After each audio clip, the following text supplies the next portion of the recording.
buenos días, querida familia de Dios. De nuevo, hoy recibimos un regalo maravilloso de parte de nuestro Padre Celestial, y es poder levantarnos, poder vivir, poder tener una esperanza, saber que somos parte de la familia de Dios, que no estamos solos y su gracia está más cerca de nosotros. Hoy más que nunca, las palabras de este canto tema que el Señor inspiró al maestro David Niño y que canta tan hermosamente el maestro Elki Mosquera y su niña, nos permiten comprender una faceta muy importante del carácter de Dios. Para ilustrarlo, vayamos a nuestro libro de estudio. Hemos, en los días anteriores, analizado algunos apartes del primer libro de Samuel. Esta mañana estaremos en el segundo libro de Samuel. En el capítulo 9 aparece una historia realmente conmovedora. Cuando David había sido establecido como rey, cuando las bendiciones del Señor le acompañaban, hubo una persona muy especial que apareció en la vida del rey David. Y fue la noticia recibida acerca de un descendiente de su gran amigo, Jonatán. Un hijo. Se llamaba Mefiboset. En ese momento tan terrible de la guerra, cuando la noticia triste llegó que el ejército de Saúl había sido derrotado, que los filisteos venían hacia ellos, la muchacha encargada del cuidado de este niño, muy pequeño, por tratar de salir corriendo, se enredó, el niño se cayó y quedó inválido para el resto de su vida. No había las facilidades que hoy tenemos para enfrentar estas situaciones. Así que la vida de Mefiboset fue una vida muy triste, muy difícil. Pero ahora el rey supo que estaba vivo Mefiboset y decidió llamarlo, que viniese ante su presencia. Por supuesto, al ser descendiente del rey Saúl, él pensó lo peor: me llama el rey para terminar con la dinastía de mi abuelo y de mi padre. Pero ante la presencia de David, la noticia fue una noticia maravillosa. Dice el versículo 7 de 2 de Samuel 9.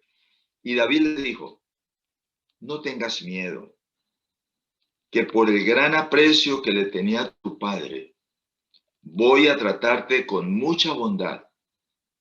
Voy también a devolverte las tierras que fueron de tu abuelo Saúl, y desde hoy te vas a sentar a mi mesa. ¡Wow! ¡Qué tremenda noticia!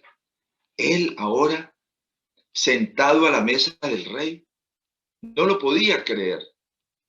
Pero así son las buenas nuevas del Evangelio, querida familia, queridos hermanos de la Iglesia del Rocío, hermanos de otras iglesias en diferentes países que se conectan, queridos amigos y familia. Las buenas nuevas del Evangelio son maravillosas, porque nos hablan de un Padre maravilloso, un Padre que nos lleno de amor y de bondad para nosotros, que tenemos un hermano mayor en la corte, Jesucristo, que murió por nosotros, que abrió el camino de la salvación, que intercede por ti, por mí en el santuario celestial. Esas son buenas noticias. Y el versículo 11 añade este comentario de Samuel. Le respondió al rey: yo cumpliré fielmente lo que mi señor el rey me ha dicho. David le encomienda al siervo de Mefiboset el cuidado y la protección y la atención de este querido amigo suyo, y más que amigo, ahora lo considera un hijo, porque nota lo que dice la última parte del versículo 11. Por su parte, el rey David reiteró que Mefiboset comería con él como que si fuera uno de sus hijos. El Evangelio nos habla de un padre que sufre. Y sufre porque su intención no era la rebelión y la separación de sus hijos creados. La intención era darle en su cumpleaños el regalo mayor, la vida eterna. Pero sabemos la triste historia que narra el primer libro de la Biblia, cómo aparece aquello que se llama tentación. Y aparece con el oponente de Dios. Aparece con aquel que en forma extraña, misteriosa, ese germen del orgullo comienza a hacer efectos en su vida. Y cuando esto concibe dentro de él, aparece la rebelión. Y con la rebelión, la desobediencia, y la desobediencia, el pecado. Porque, mis queridos, la palabra nos dice que el pecado es desplazar a Dios del primer lugar de nuestra vida, es quebrantar, es desobedecer los principios de la felicidad que Él ha dado para el ser humano, resumidos por Jesús: amarás al Señor tu Dios con todo tu corazón, con toda tu alma y con toda tu mente y con todas tus fuerzas, y a tu prójimo como a ti mismo. La rebelión se inició con Lucifer, se extendió a la tercera parte de los ángeles que cayeron bajo su sistema de dudas comentadas y compartidas, y aparece ese drama tremendo, ese gran conflicto cósmico que todavía estamos viviendo, y mayor aún hoy, cuando estamos en la última parte de ese conflicto, como mencionan las Sagradas Escrituras. Se traslada la tentación al planeta Tierra. Y desafortunadamente, nuestros primeros padres, Eva y luego Adán, ceden a la tentación. Porque en sí, mis queridos, la tentación no es pecado, pero ceder a la tentación sí es pecado.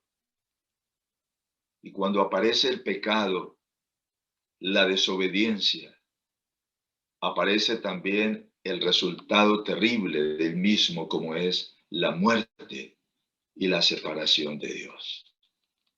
Pero aquí tenemos a un Mefiboset lastimado, lisiado, no puede moverse, no puede caminar, no puede saltar, no puede disfrutar de una vida plena y feliz.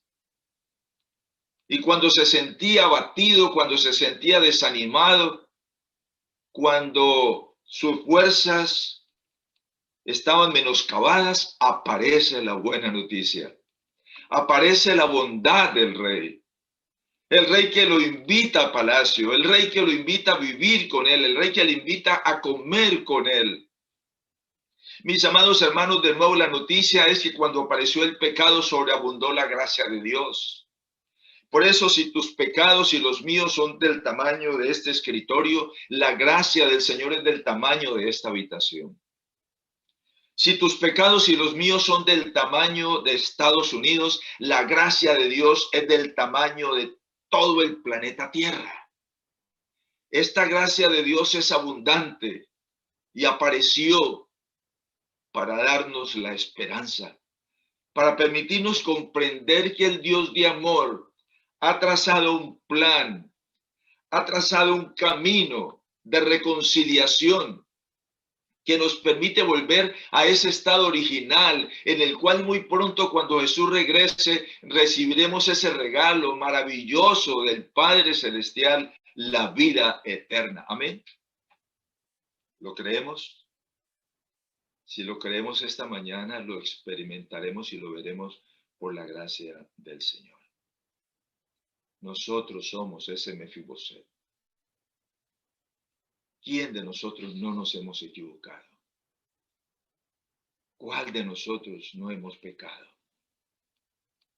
Pero el Padre nos invita a ir al palacio por medio del Señor Jesucristo, quien pagó el precio, quien pagó el rescate, para que tú y yo hoy, por medio de la fe y por esa gracia que está cerca de nosotros, podamos vivir en esa comunión con Dios, sentarnos a la mesa de las bendiciones y de la presencia de nuestro Padre Celestial. ¿Cómo poder entender lo que significa la tentación en nuestra vida? ¿Cómo poder entender que cuando tenemos buenas intenciones y hemos hecho muchas promesas, quebrantamos esas promesas, nos olvidamos de ellas y caemos en la tentación? El libro de Santiago, en el Nuevo Testamento. Santiago, hermano del Señor Jesucristo, de los hijos de José, nos habla de esto en la carta o la epístola de Santiago, capítulo 1. Y me anima muchísimo el versículo 12. Dice este versículo, en esta versión Reina Valera contemporánea: dichoso el que hace frente a la tentación, porque pasada la prueba, se hace acreedor a la corona de la vida, la cual Dios ha prometido dar a quienes le aman. Qué buena noticia. Nos habla de una felicidad. Y esa felicidad es hacer frente a la tentación y salir victoriosos. Y al final, mis amados hermanos y amigos, dice que el Señor nos dará esa corona de la vida a quienes le aman. Servimos y obedecemos a Dios por amor. En los siguientes versículos, Santiago nos explica lo que necesitamos comprender esta mañana. Cuando alguien sea tentado, no diga que ha sido tentado por Dios, porque Dios no tienta a nadie, ni tampoco el mal puede tentar a Dios. Versículo 14. Al contrario, cada uno es tentado cuando se deja llevar y seducir por sus propios malos deseos. El fruto de esos malos deseos, una vez concebido, es el pecado, y el fruto del pecado, una vez cometido, es la muerte. Así que, mis queridos, nuestra lucha no es contra carne y sangre, sino contra principados y potestades, contra esas fuerzas enemigas de Dios que causan la destrucción en este planeta y que pretenden en este mismo día conducirnos a una actitud de rechazo, de rebelión, de desobediencia, de separarnos de ese ser que tanto nos ama, el Señor Jesucristo, y de su representante santo y poderoso, como es el Espíritu de Dios. Y aparece la historia triste de segunda de Samuel, de este segundo libro de Samuel, el capítulo 11. Muchos quisieran que ese capítulo no apareciese allí, pero la Biblia es el libro real, de personas reales, con luchas reales, con caídas reales, pero también con victorias reales, y están allí puestas para nuestra admonición, para nuestra ayuda, para nuestro ejemplo, para que nosotros podamos comprender este drama tremendo de este conflicto entre el bien y el mal. Cuando las cosas iban muy bien, cuando había vencido David a los filisteos, cuando había vencido a los sirios, ahora estaba venciendo a los amonitas, su reino se había firmado, la gente le respetaba, había bendición en su familia. Aparece lo que narra este capítulo 11 del segundo libro de Samuel. Al año siguiente, versículo 1, en el tiempo en que los reyes salen a la guerra, David envió a Joab y a sus siervos y a todo el ejército de Israel. Nota bien, David envió, es decir, se quedó. Y los envió a combatir a los amonitas, a quienes vencieron. Y luego de ponerle sitio a la ciudad de Rabá, pues se enfatiza, David se quedó en Jerusalén. ¿Para qué ir a la batalla? Joab y los soldados van a ser capaces, no me necesitan. Y aquí quiero decirte, mi querido, mi querida, lo que dice la sierva del Señor. En el libro Ministerio de Curación, en la página 162, aparece la siguiente declaración. La copa más difícil de llevar no es la copa vacía, sino la que está hasta el borde. Y aparece una frase impactante. La prosperidad es lo más peligroso para la vida espiritual. Hoy, de paso, está de moda dentro de la teología que escuchamos,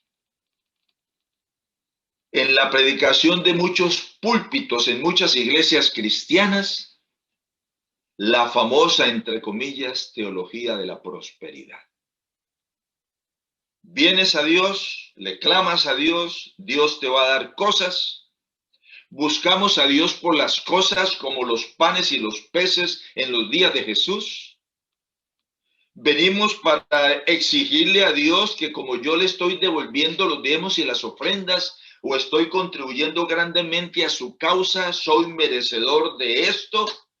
Y entonces nos hablan que va a haber muchas cosas que vas a recibir cuando tú realizas ciertas acciones. Mis queridos, hay una frase que aprendí hace varios años y es que el peligro mayor está en las alturas. Se le ha llamado a esto el mareo en las alturas, porque ese vértigo espiritual ataca cuando estamos en prosperidad, cuando estamos en bendición, cuando hemos tenido grandes victorias. Le decía a mi hijo, el pastor Freddy, a mi hijo, el doctor Sammy, les he mencionado que después de una gran victoria, viene siempre una tremenda tentación o una gran prueba. Y debemos siempre estar preparados para eso, pidiéndole al Señor que nos mantenga como mi madre me enfatizaba vez tras vez. Y uno no le hace caso muchas veces a las mamás. Yo recuerdo que casi al final de su vida me recordaba una vez más, hijo, manténgase humilde delante del Señor. Todo lo que usted llegue a hacer, lo que le permita hacer el Señor, es por la misericordia y por la gracia del Señor. En otras palabras, Jesús dijo, velad y orad para que no entréis en tentación. Y aquí desafortunadamente nos menciona el capítulo 11 que David salió después de una gran siesta que hizo esa tarde a la azotea de su palacio donde se podían ver las casas que estaban alrededor de él y desde allí podía apreciar lo que pasaba en los techos vecinos y vio a una mujer muy hermosa realizando su baño y aparece la tentación. Hasta ese momento no había problema. Pero el momento cuando él se detiene para observar, cuando le da lugar a lo que Santiago menciona, es que la tentación está dentro de nosotros mismos, en nuestra naturaleza pecaminosa. Es que Satanás está siempre trabajando con su hueste, porque conoce tus puntos débiles y los míos. Y porque quiere generar situaciones a través de las cuales nosotros dejemos de mirar a Jesucristo, dejemos de entrar en esa comunión con Él que es victoria, y desviando nuestra mirada del autor y consumador de la fe, podamos detenernos en aquellas cosas que nos van a llevar a ceder a esa tentación. Yo no sé cuál es tu tentación en este día. Sé cuáles son las mías. Satanás nos trabaja de diferentes maneras. Por supuesto, sigue utilizando la tentación del orgullo, de creernos autosuficientes, la tentación del egoísmo, para pretender retener aquello que no nos pertenece o no dar las bendiciones o compartir las bendiciones que el Señor nos ha dado, para quebrantar esos principios de felicidad que el Señor nos ha dado en su palabra, es decir, sus 10 mandamientos, su palabra. Para hacer que cedamos. ¿Qué es ceder? Santiago dice, concibe en la mente. Así que el pecado, ¿dónde comienza? Comienza aquí en la mente. Viene con ese pensamiento, viene con esa mirada, viene con aquello que nosotros recibimos. Y ahora comienza esa batalla aquí en la mente.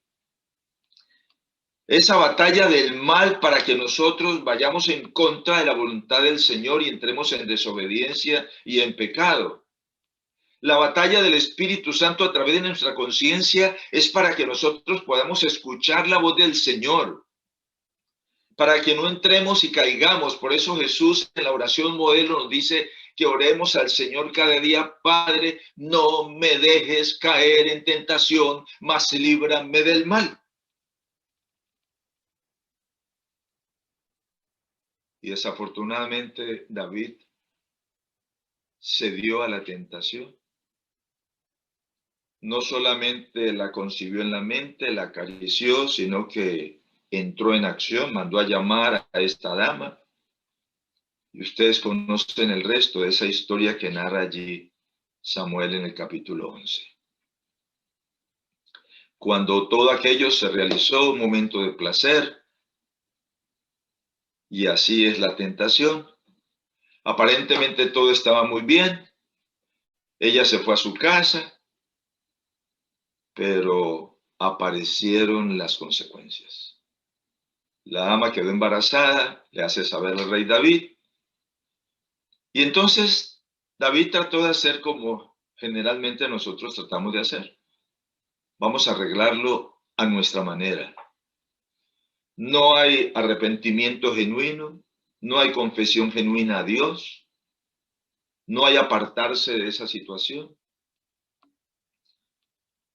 Y ahora cuando la situación se complica, al indicarle ella que su estómago está creciendo, David trata de arreglar las cosas como se narra allí en este capítulo. Y manda a traer al esposo de ella de la guerra, Urías. Menciona allí en este capítulo cómo lo hizo, dando una orden a Joab. Manda a traer a Urías Eteo, un fiel soldado de David. Cuando él llega, se sorprende y él le dice: muy bien, puedes ir a tu casa, disfruta en tu casa. Yo te voy a mandar mañana de nuevo allá al campo de batalla, vas a llevar un mensaje de parte mía. Urías se fue a su casa, pero no entró a la misma. No realizó lo que pensaba hacer hasta el rey. Luego, al saber de esto, lo trae al palacio, lo embriaga para que se vaya a su casa. En otras palabras, pasaste en tu casa La dama quedó embarazada y la situación está arreglada. Y parecía que todo marchaba bien, que el plan humano había salido bien. Y las cosas no resultan de esa manera. Y ahora el rey que había perdonado a Saúl, que había tenido respeto hacia ese siervo de Dios, como lo estudiamos en el día de ayer, hace una orden de muerte, que la lleva el mismo portador sin saberlo. La orden la recibe Joab, el comandante del ejército. La idea era en el ataque final a la ciudad poner a Urías adelante para que en la batalla los que iban adelante generalmente podían morir. Y así se hizo, y Urías tristemente muere en la batalla. La noticia llega, el rey suspira, la situación está arreglada, tristemente manda las condolencias, se sigue la costumbre del duelo, y después del duelo David manda a traer a ella, a Betsabé, y pareciera que todo iba bien. Pero aparece la palabra del Señor. El capítulo 12 del segundo libro de Samuel nos cuenta que el profeta Natán apareció ante la presencia del rey. Y le cuenta una historia, una parábola, de dos hombres, de uno rico y uno pobre. Uno que tenía muchas ovejas, uno que solamente tenía una ovejita que la amaba, la cuidaba, la protegía. Y este que tenía tantas ovejas, cuando viene alguien a visitarle, decide mandar quitarle la ovejita a esa persona pobre, sacrificarla cuando hubiera podido realizar su banquete con todo lo que él tenía. Y el rey reacciona ante aquello y habla de que esa persona debe morir, número uno, que debe pagar 4 veces, número 2. Y cuando está dando esa sentencia de muerte hacia esa persona que ha hecho ese daño, Natán lo mira y le dice: rey, tú eres ese hombre. ¡Wow! Terrible, terrible el impacto. Tú eres ese hombre. Tú mismo has dictado sentencia de muerte y has dicho de 4 consecuencias terribles. David, llamado conforme al corazón de Dios, y algunos critican esto, pero como si fue conforme al corazón de Dios, ¿cómo es que pudo caer en esta situación de pecado? ¿Cómo es que mandó a asesinar al esposo de aquella dama?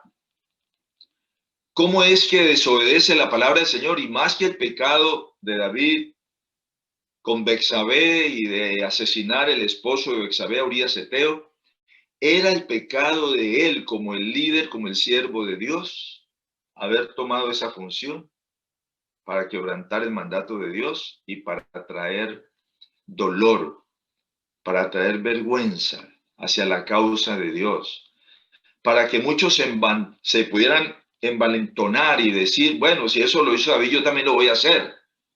Y vale la pena, pues, hacer esas cosas. Al fin y al cabo, todo va a quedar bien. Con que seréis como dioses, le dijo Satanás a Eva, y esta le transmitió a Adán. Mis queridos, es terrible, es dolorosa esta situación. Y ahora David reacciona, y aquí va el punto, conforme al corazón de Dios, porque David reconoce su pecado instantáneamente. No hizo como otros reyes. Ante un profeta valiente como ese que se atreve a decirle su pecado, otros reyes lo que hicieron fue acabar con el profeta. No comenzó a racionalizar con el pecado. Es que la mujer, es que esa situación, es que la herencia que yo tengo, es que los genes de mi papá, es que la manera de la familia, es que los amigos míos, es que la situación de presión es tan fuerte en esta sociedad contemporánea, y comenzamos a sacar una serie de razones, de justificativos que no tienen razón de ser. Pero David se humilla David reconoce instantáneamente, ay, profeta, he pecado contra el Señor. Ay, lo siento mucho, la verdad. Ay, qué situación tan terrible para mí. Y también en forma inmediata viene la respuesta de Dios. Porque el profeta le dice que Dios lo ha escuchado. El Señor ha perdonado tu pecado y no vas a morir. Pero habrá unas consecuencias de esa situación. Y la primera fue la muerte de ese niño que se había concebido ahora con Betsabé. El niño fruto de ese pecado. El rey comienza a clamar por él, deja de comer, entra en ayuno, la gente se preocupa. Cuando muere el rey, ahora todos piensan, aquí se acabó el rey. Pero por el contrario, se levanta y ahora dice Dios, tú eres un Dios de misericordia, eso ha sido consecuencia de nuestro pecado, pero mi Señor, aquí estoy. Y aparece ese salmo tan hermoso, ese Salmo 32, esa oración de David, que nosotros podemos repasar en esta hora, leyendo los primeros versículos. Salmo 32. Dichoso aquel cuyo pecado es perdonado y cuya maldad queda absuelta. Dichoso aquel a quien el Señor ya no acusa de impiedad y en el que no haya engaño. Versículo 3. Mientras callé, mis huesos envejecieron, pues todo el día me quejaba, de día y de noche me hiciste padecer. Mi lozanía se volvió aridez de verano. Pero viene la acción, lo que Dios espera cuando nosotros caemos en la tentación, cuando nosotros pecamos contra Dios. Te confesé mi pecado, oh Dios. No oculté delante de ti mi maldad. Me dije, confesaré al Señor mi rebeldía y tú perdonaste la maldad de mi pecado. Es el camino, mis amados. No estamos exentos de una caída. Jesucristo dijo, yo no vine a salvar justos, vine a salvar pecadores. Y Pablo dijo, tremendo apóstol, tremendo siervo de Dios, sin embargo dijo, de los cuales yo soy el primero. Todos somos pecadores, todos nos hemos equivocado. Posiblemente en este momento Satanás te está acusando, Satanás te está señalando, Satanás te tentó anoche, ¿para qué vas a madrugar mañana? No seas un hipócrita. No vale la pena eso. Ya caíste, ya no hay oportunidad. Dios te ha desechado. Mira cómo te ha llegado esa situación como fruto de eso, buscando desanimarte, que caigas más bajo como cayó el hijo pródigo. Pero al igual que en esta historia, el amor del Padre nos alcanza, nos busca. Esa es la tarea del Espíritu Santo, hablar a nuestro corazón. Habló inmediatamente a través de Natán a David. Y nos dice la Biblia que David responde, que David se arrepiente, que David confiesa ante el Señor, que el Señor lo recibe, que el Señor lo perdona. Por eso ese canto tema nos habla que acerca de la gracia del Señor, aunque nos hayamos equivocado, aunque hayamos caído, aunque hayamos pecado. Cerca de esa gracia hay consuelo. Cerca de esa gracia el Señor nos cubre con su justicia. Cerca de esa gracia el Señor nos da paz. El Señor nos libra de condenación y nos permite decir con David en el versículo 7 del Salmo 32, tú eres mi refugio. Tú me libras de la angustia. Tú me rodeas con cánticos de libertad. Alégrense y regocíjense en el Señor. Ustedes, los de recto corazón, canten todo lleno de alegría. Y las palabras del otro salmo hermoso, el de nuestra lectura bíblica, se ha llamado plegaria penitencial de David. pero es la oración de lo profundo de un corazón arrepentido. Contra ti he pecado, Señor. Lávame más y más de mi maldad y límpiame de mi pecado. Porque yo reconozco mi rebelión y mi pecado está delante de mí. Contra ti he pecado y ante tus propios ojos he hecho lo malo, Señor. Es cierto, tengo una naturaleza pecaminosa porque en pecado he sido concebido. Todos hemos sido concebidos. Al venir a este planeta Tierra, ya enfrentamos ese virus terrible del pecado en nuestra vida. Pero mírame, Señor, tú amas la verdad en lo íntimo y en lo secreto. Permíteme comprender tu sabiduría. Purifícame con hisopo y seré limpio. Lléname de gozo, de alegría. No te fijes en mis pecados. Y aquí aparece la esencia, el centro de esa plegaria. Dios mío, crea en mí un corazón limpio y renueva un espíritu recto dentro de mí. Necesitamos, querida familia de Dios, queridos amigos, queridos hermanos, esta mañana acercarnos así con David ante el Señor. Poder abrirle nuestro corazón. Poder decirle, Señor, tómame como enteramente tuyo. Poder decirle, Señor, dame la victoria. Señor, los sacrificios que tú quieres son el espíritu quebrantado. El corazón contrito y humillado tú no vas a despreciar, y Dios no lo despreció. Y aunque David tuvo que enfrentar la segunda, la tercera y la cuarta consecuencia, tal como él mismo había dicho, él mismo había dictado sentencia, la rebelión de Absalón, el incesto de Amón con su hermana Tamar, todos esos momentos difíciles que tuvo que enfrentar, luego la muerte de Amón, la muerte de Absalón. Todo eso llenó de tristeza el hogar, la familia de David. Pero este siervo de Dios se levantó cada día confiando en la gracia y en la misericordia del Señor. Terminó su reinado, fue de bendición y aparece una promesa, porque así como apareció la promesa para Adán y para Eva, acerca de un redentor, de un Mesías, de ese descendiente de la mujer, Jesucristo. Aquí el Señor le da esa promesa a David en el segundo libro de Samuel que hemos estado considerando hoy, en el capítulo 12, el versículo 25, nos cuenta que David ahora, cerca del Señor, teniendo a Betsabé como su esposa,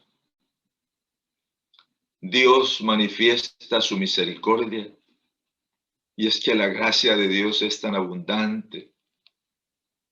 Permite que en el versículo 24 David fue y consoló a Betsabé, su esposa, y el Señor le dio un hijo, al que llamó por nombre Salomón. Y el Señor amó a este niño. Y por eso envió un mensaje al profeta Natán para decirle que lo llamara Jedidías. Y es interesante ese nombre, Jedidías, significa en hebreo amado del Señor.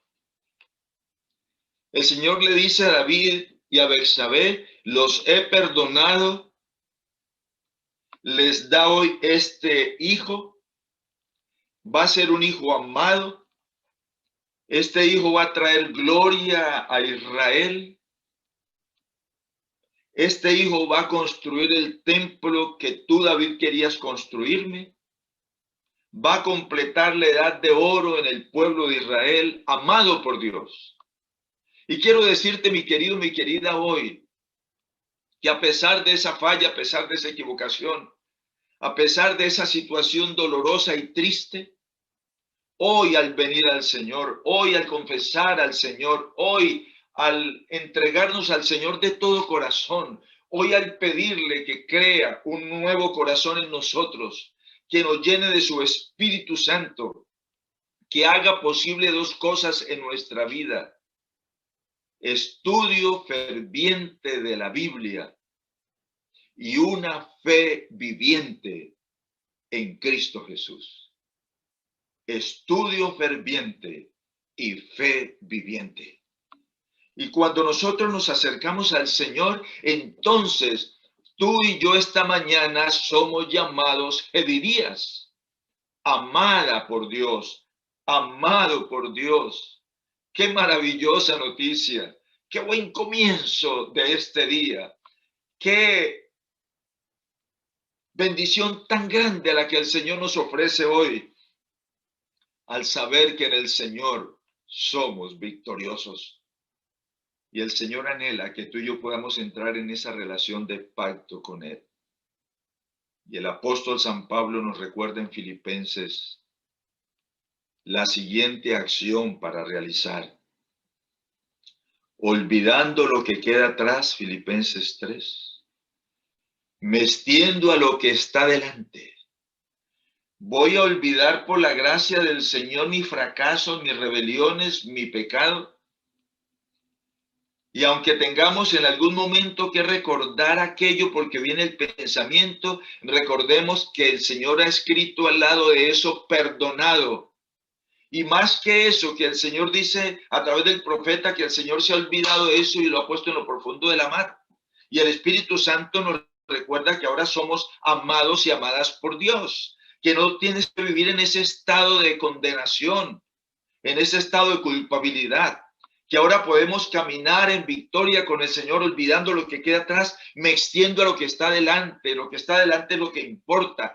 Lo que vivamos hoy es lo que importa. De la mano del Señor vamos a avanzar mirándolo al Señor, entendiendo que tenemos una naturaleza débil, que no podemos darle lugar a ese pecado, al enemigo de Dios, que necesitamos al llegar la tentación responder como Jesús a través de la palabra: vete Satanás, porque escrito está, el Señor mi Dios me ayudará y con su poder tendremos la victoria.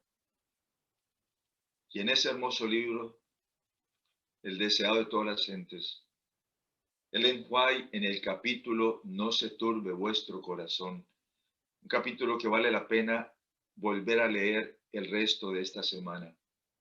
Allí vas a encontrar una bendición inmensa, porque nos dice que el Espíritu del Señor está a nuestro lado. Él es nuestro ayudador. Nos dice que si tú y yo consentimos, se va a identificar de tal manera con nosotros.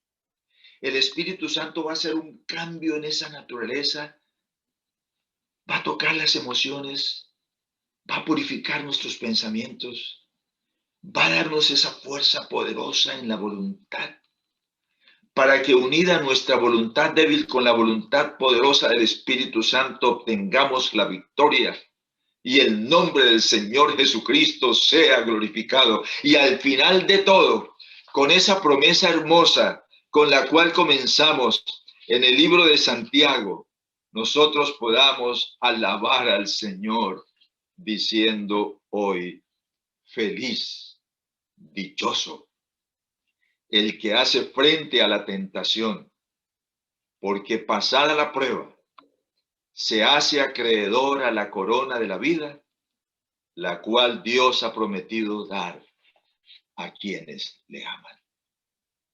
¿Estás listo? ¿Estás lista en este momento?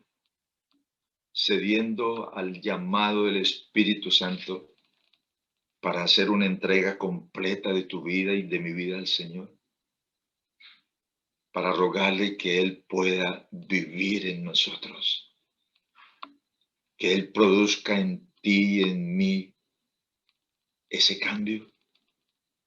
Señor, dame un nuevo corazón, un corazón para amarte, un corazón para obedecerte, un corazón para servirte, un corazón para compartir a otros estas buenas noticias y estar listos para ir con Jesús cuando regrese al hogar celestial. Oremos. Padre nuestro que estás en los cielos, santificado sea tu nombre. Venga tu reino. Sea hecha tu voluntad como en el cielo, así también aquí en la tierra. Danos hoy nuestro pan cotidiano. Pero ante todo, Señor, perdona nuestros pecados, como nosotros perdonamos a nuestros deudores.